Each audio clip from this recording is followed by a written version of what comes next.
La crise actuelle entre l'Iran et les États-Unis commence en 2018. En mai, après plusieurs menaces, le président des États-Unis, Donald Trump, décide de se retirer de l'accord de Vienne. Conclu entre l'Iran et les États-Unis, avec le soutien de 6 autres puissances, l'accord doit permettre de limiter le programme nucléaire iranien en échange d'une levée des sanctions économiques internationales. This disastrous deal gave this regime, and it's a regime of great terror, many billions of dollars, some of it in actual cash. Quelques mois plus tard, et pour forcer l'Iran à négocier, les États-Unis appliquent des sanctions économiques. Ils rétablissent ainsi l'embargo supprimé par l'accord de 2015.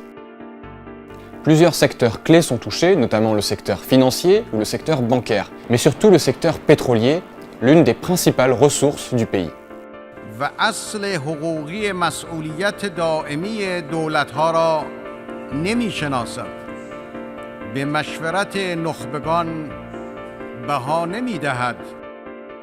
C'est justement sur la question du pétrole que la crise va s'enflammer. Dans le détroit d'Ormuz, une zone stratégique qui concentre un tiers du transport pétrolier dans le monde, 4 pétroliers sont sabotés entre mai et juin 2019. Les États-Unis accusent l'Iran d'être responsable du sabotage, vidéo à l'appui.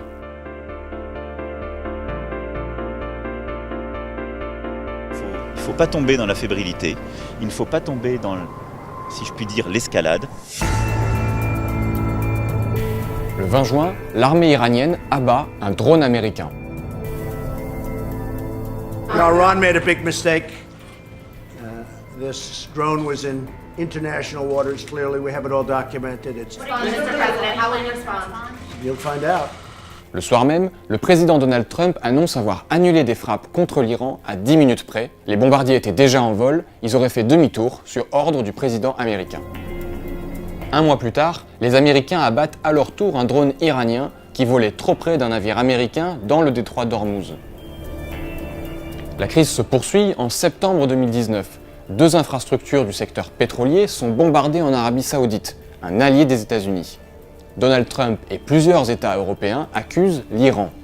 L'attaque was launched from the north and was unquestionably sponsored by Iran.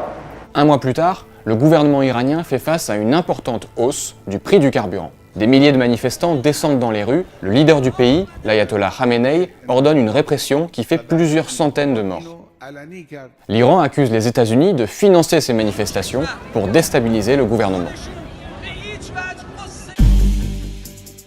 Le 28 décembre, la milice chiite du Hezbollah, soutenue par l'Iran, assassine un mystérieux sous-traitant américain en Irak. En représailles, les Américains frappent le Hezbollah en Irak et en Syrie, ce qui déclenche la colère des Irakiens pro-Iran. Le 30 décembre, ils envahissent l'ambassade américaine à Bagdad.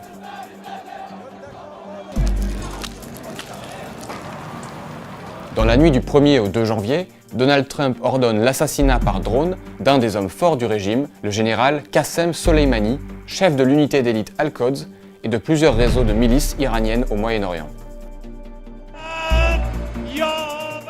Sa mort déclenche dans le monde chiite une vague d'appels à la vengeance et à la lutte contre les États-Unis. Autre conséquence, l'Iran annonce la reprise de son programme nucléaire. Le 7 janvier, l'Iran tire plusieurs missiles sur des bases américaines en Irak.